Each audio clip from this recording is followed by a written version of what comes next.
Welcome back, everyone, and I hope you're all doing well. In this week's episode, we're going to be talking wide-angle images. And I have two really cool examples here in 𝐒𝐨𝐬𝐚𝐫 National Park that show really different styles of wide-angle images. So whether you're a beginner, intermediate, or advanced, you're shooting on your phone, or you have a full-fledged camera, there's going to be something in here that's going to help improve your images. Let's go shoot sunset. Mister, can you stop for me? I ain't got much besides this guitar. Look at those cool plants growing there. Oh yeah. Well, the water's way higher. Did you notice? Okay, so what did you like about this composition? So I like the fact that the line of the, where the waves are breaking connects up with the rock on the right. Oh, you're filming. This is Michelle. Hi, everyone. She was explaining to you this really beautiful composition down here in 𝐒𝐨𝐬𝐚𝐫 National Park. We were talking about how the tide, because we came here yesterday, and the tide down here is much higher than it was yesterday. But we're getting far less sunlight. But who knows what we're gonna get tonight? Stay tuned.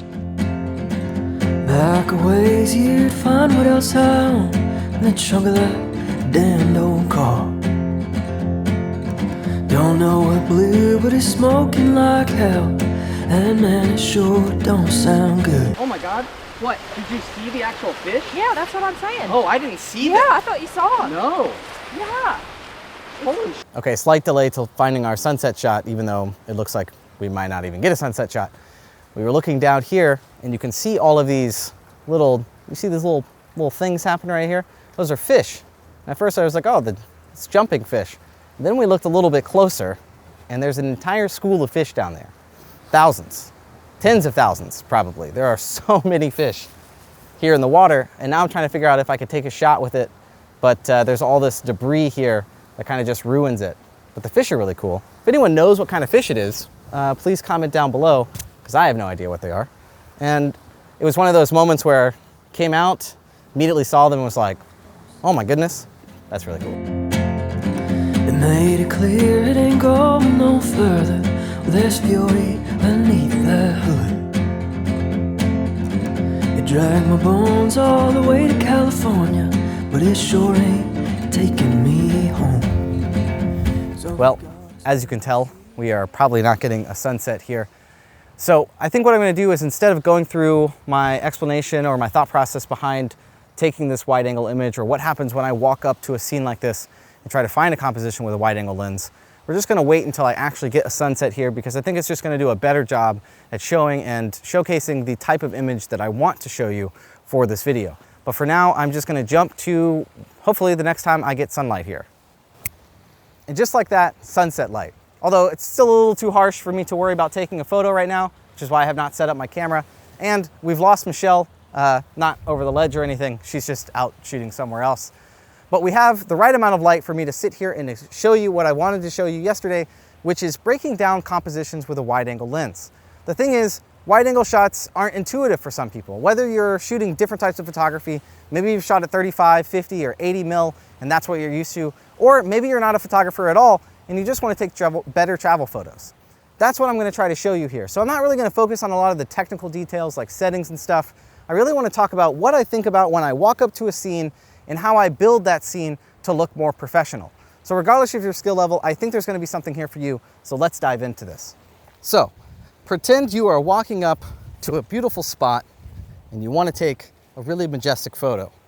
The reality is there's all kinds of stuff to take photos of. We got stuff over here. We got stuff over here.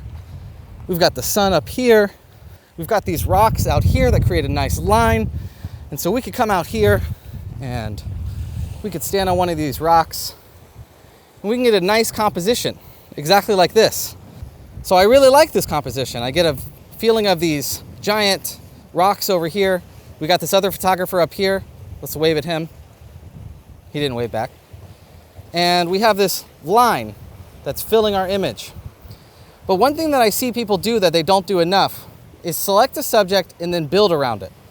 So for example's sake, like I said, there's a lot of stuff we can shoot.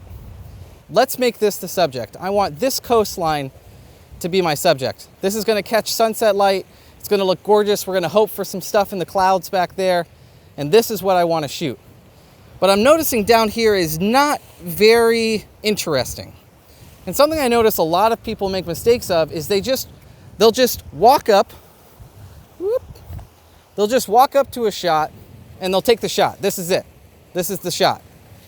And that's it. And then they'll walk away. Instead, let's think about our subject, which is this, and let's build around it. So the first thing I don't like is these rocks down here, right? But something I could do is I could get a little bit lower. And then I can use these rocks as a foreground. But I don't really like these rocks either. So let's go back up to this shot that I am pretending like I don't know about. So if I walked over here to this rock and stood here and took this photo, this is not a bad photo. But again, I've got a lot of black dead space down here. I like the water, but I don't like this black space that's on the bottom. We have this shot, which is a really nice shot because now the bottom of our frame is filled by this foliage here. We still got a touch of water, but it's not this giant black hole of water. And then we still have our subject, which is this coastline leading all the way out over here. So this is the shot we're going to set up. And it makes sense, and this is the tip, is that if you ever walk out somewhere, no matter what, try to fill the bottom of your frame, maybe 10 or 20%, with something nice. You don't have to focus on it, or it can be in focus, but fill the bottom of your frame with something like this, rather than just black water or some rocks that don't look very good. Just look around. Look around, and you're gonna find a composition that works really well with something in the bottom of the frame. Mister, that's where I'm going. I'm aiming for a holler in the hills of Appalachia. No, sir, you wouldn't know the name. So one thing I'm gonna do before I use my tripod is look around for the exact shot that I want. We've already discovered what our subject is, and our subject is going to be this coastline here. We've already figured out that we want to fill the bottom of the frame with this foliage here. But past that, we don't necessarily know what we want to do. Let's build our composition. So this is the subject. We want this in the bottom, but the question is, how much of this do we want in the bottom? And if I go lower, do we want this much? Do we want this? These are all questions you can ask yourself when you walk up to a shot and you want to figure out how to build it. Some things I need to keep in mind are my shadow here. We got some more people up there. And because of my shadow, we have to be, oh, look at that guy. Because of my shadow, we have to be cognizant of that, and that means that my frame needs to be somewhere right here. But the first decision I wanted to make was, do I want to include this tree, and how much I might want to include it? Do I want to include it right at the edge of the frame, cut off the actual stem of the tree? How much of that do I want to include? The other thing you're going to notice is this little dip right here in this foliage, and you can kind of see it goes down and comes back up, which is really nice for our comp, because I want a little sliver of water here. But my biggest thing, so when I first see this composition, is how much dead space I have over here. Now obviously my camera is recording me right there, but it's how much dead space is right here. I want to try to get rid of that as much as possible and make sure that the space that is showing is being utilized and it's actually being part of the image rather than just shooting something like this, which technically captures our subject, but captures way more of the coast, which we don't want. So I think the balance is somewhere around here, something about like this. And then the next question you might ask yourself on a wide angle shot is, where do I cut off the trees? And realistically for me, I just I shoot at about 16, which is like here. Obviously you guys are watching a video, so it's a little bit wider. There's more down here and more up here. And I will just zoom out just a little bit more of whatever my shot's gonna be. Maybe you don't have a zoom lens, you're shooting on your phone. That means you just need to step back a little bit. And once you step back, you're gonna have a little bit more in your frame, and you can always crop in and crop down. In this particular case, I'm not gonna try to capture this tree because it's just too high, but I'm gonna try not to cut off any of these trees. And so now that I have that, I know that I gotta balance my shadow over here, and realistically, I just want this bottom foreground to mesh with the image as best as possible. It's gonna be something along these lines. So again, the breakdown is subject, fill the bottom of the frame with something, and then build your image, noting things on the left hand, top, bottom, and right hand of the frame. All the edges of your frame and how you're going to hone your viewer's eye into the center of the frame, which in this case is the subject, We've got some nice leading lines of this coast back here, and we have some water in different textures and colors. And when the sun sets, hopefully all of this gets hit by some nice light. That's our shot. I'm gonna set up the tripod now that we've figured out that roughly this is our shot, and then we wait for sunset. Know the name. It's prettier than heaven and where I'm at the world, but it ain't got no other claims to fame.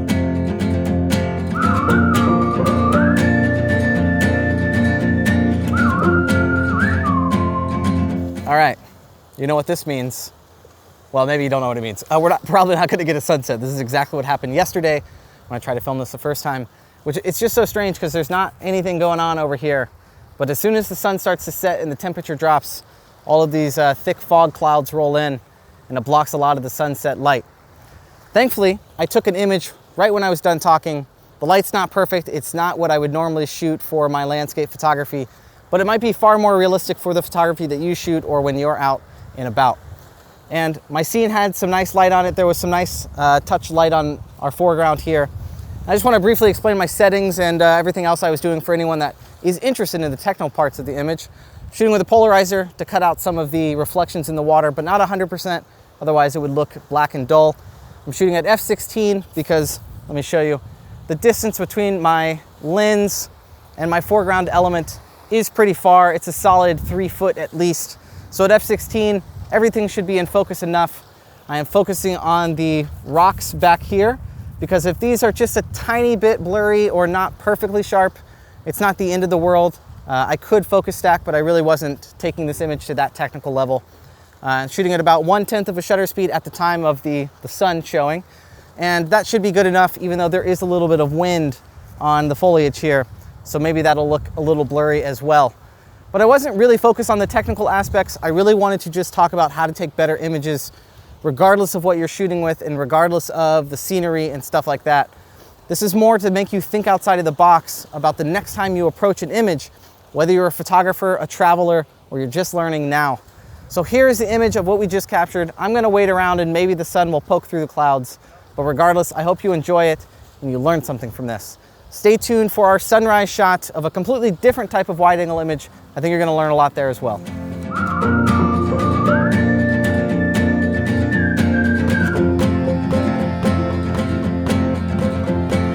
left my hollow tree to find my fame and fortune on this here California coast. To tell the truth, long shots of rye whiskey was what I seemed to find the most. Hollywood don't. All right, so I'm walking to our second shot, and as you can tell, it is not sunrise. The sun is, and the problem is, I've woken up to reshoot this shot 3 times, and the sun has just been completely blocked by clouds. So I end up just going back to bed. Okay, pardon the interruption. I just need to explain what you're about to watch because it's gonna be a little bit confusing chronologically. Is that I found this image and I like the image, but the image that I took the first day that I found it, I wasn't filming anything and I wasn't totally in love with it. So I kept coming back with the intention of taking a better image and also taking you along for the ride, explaining my compositional thoughts and processes behind the image. But what ended up happening is I just never got good conditions again. So I basically ran out of time and had to end up filming my explanation, which you're about to see.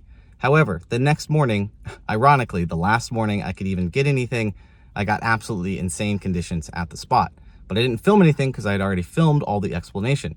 So you're gonna see some clips that are overlaid on top of the gray and overcast clips, and those are gonna show you the elements that are in the image that I was thinking about and needed for the composition to actually work. But I wanted to explain that because maybe it's a little confusing. But that's gonna be it. I think you're gonna enjoy it. Also, these videos takes a lot of time and effort to make, and your support is crucial. So if you wanted to help support me in more ways than just liking and subscribing to the channel, you can do that with a little link down below where you can find things like my Patreon. My Patreon is an absolutely great way to help support me. You can get editing tips, you can talk on the forums, you can get postcards once a month. There's all kinds of stuff in that, so check that out. And if that's not something you're interested in, maybe you're interested in learning editing, a linear fashion to editing or landscape photography, that I got my editing companion down there as well. I'm really proud of that. Or if you just want to donate me, you know, a gallon or a liter, I guess, here in Canada, of gas, please do. That link is down below. Anything helps, or just continue watching this video. Thanks for watching. Let's get back to me from in the past. Okay, so just like before, pretend you're walking up to this and trying to figure out what you want to take as your image. there's all kinds of stuff we could shoot. We've got waves, we've got more rocks back here. I'm gonna show you a composition for back here later, so stay tuned for that. But when I walked up to this, the sun was coming up about over there. And one big thing that's different about now is that the tide was all the way up here. You can kind of see these green rocks, and imagine those all getting hit by the water. And what I noticed is when the sunlight came through, those rocks were getting hit by the reflection of the sun and creating these specular highlights. That was really pleasing to the eye because it's like this really deep red reflection only when the sun comes up, which is exactly why I said the shot only works with some nice direct sun. Now, my son doesn't have to be in the shot, it just happens to be, which is convenient. But the reality is my subject became these pebbled rocks that are wet. So my composition is actually down there. Let me go down there really quick. Got to be extra careful because a lot of this stuff is very slippery. My composition was actually down here, and I was standing on this rock right here or this over here. The problem is when the tide was strong enough to create waves here, it was splashing above me and hitting me and my camera sometimes. So I had to be extra cautious. The other thing is the sun was about right there, which was perfect for my composition. So let's set up my camera and I'll explain exactly what my composition was and the best tip that I have for you when you shoot your next wide angle image to try out. So as I said before, when I walked up here, I realized that the subject of my image is going to be these rocks that are, if you can imagine, the tide is coming up much higher and coming all the way through here. And so that means that I couldn't really actually stand here where I'm about to stand. Because if I stood here, this is all in the water. So the tip that I have, this is going to completely change your wide angle photography, is to just get lower. To find a subject, it could be a plant, it could be a waterfall, it could be a wave, it could be some rocks. And instead of shooting up here, you're going to notice, watch what happens when I get lower. Now, obviously, also, I'm shooting a portrait orientation for this image because in landscape, I just have a lot of stuff that I don't want in the image, which is all over here. And if you can imagine, the waves came to about right here. So in portrait orientation, I get everything that I want. And watch what happens when we get lower. When I get lower, everything in the image just compresses and we start to feel more of a 3D effect. And the other thing you're going to notice that's very important for shooting wide angle photography is notice the size of this rock here in the center of the frame. But as soon as I move it to the outside of the frame, it gets much larger. And that's really important, and it's one of the reasons why getting lower in your image like this can greatly affect the sizes of the stuff in your image, which is really important because the reality is that rock is not that small. It just looks small because of the distortion of the lens. So we're using our lens's distortion to help us in our composition. So what I did is I got low, I focused on, well, one of these rocks, I think it was this one, and then I waited for some waves to come in. And as those waves came in, I was taking about 1/5 of a shutter speed. It was absolutely gorgeous. And when they came in, I would hold down the shutter, hopefully not get splashed, take my images, and if you can imagine, the sun was about right there. But it really creates depth in your image. And there's a huge difference between this, where you can see all these rocks, and I don't know what to look at, versus this, where I can see some rocks, and then that wave, if you can imagine, would lead my viewer's eye right back to the sun where it's coming up. It just completely changes your wide angle photography. Getting lower on a subject and using that wide angle distortion to change the perspective of the image. Try it. It works with your phone, it works with your camera. Try it on your next shot. I absolutely think it's going to improve your photography and take it to the next level. Okay, so I'm going to end the episode with this bonus composition. Let me show it to you really quick because I really liked it. And it's another shot that I'm trying to get here again as soon as the sun decides to show itself. So if you can imagine, the sun came up right here where this rock is. But what you should notice is all of these lines in the image that are naturally created by all of these rock faces. But it works really well because, again, we have this bottom half of the frame filled with rocks. We have the sun up here, if you can imagine, and hopefully some clouds in the sky, and a little bit of trees over here. And we have a little bit more on the top and bottom as usual, but the subject of the photo is realistically how these lines and rocks point to the sun. And it's not a composition that's easy to notice, and it's definitely something that's more advanced, and it only works when the sun comes up in this exact spot, because if you could imagine the sun coming up over here, the composition just wouldn't work. It's the fact that all of these lines would lead to the brightest part of the image, which would be the sun up there. So anyways, that's gonna wrap up. All right, I'm gonna interrupt myself here because the next morning, this happened. Yeah, that's a giant white ball, AKA the sun. And look at all this atmosphere. We took our shot down there of the pebbles. We took another shot. We took a shot over here with all the leading lines. Absolutely gorgeous. Definitely think I got the shot this time. And the conditions could not have been better. When the sun was coming up, I was a bit concerned because I was walking over here and I was like, oh, it's gonna get completely blocked again. And then it kind of hid behind the clouds and it kind of hid. And then finally it poked through, but it was diffused enough and bright enough that it started creating all this fog, but it was diffused enough that it wasn't like super harsh, because we're probably an hour past sunrise at this point, and it's still some absolutely magical conditions back here. So I hope you enjoyed this. I hope explaining those compositions made sense, and you end up enjoying the final images of what was in my eye, of what I wanted from this spot. I just couldn't get it without trying and persistently coming back. If you enjoyed this content, make sure you like the video. If you really liked it, consider subscribing. And there's got to be some rainbows out there somewhere. We just got to go find them. Later.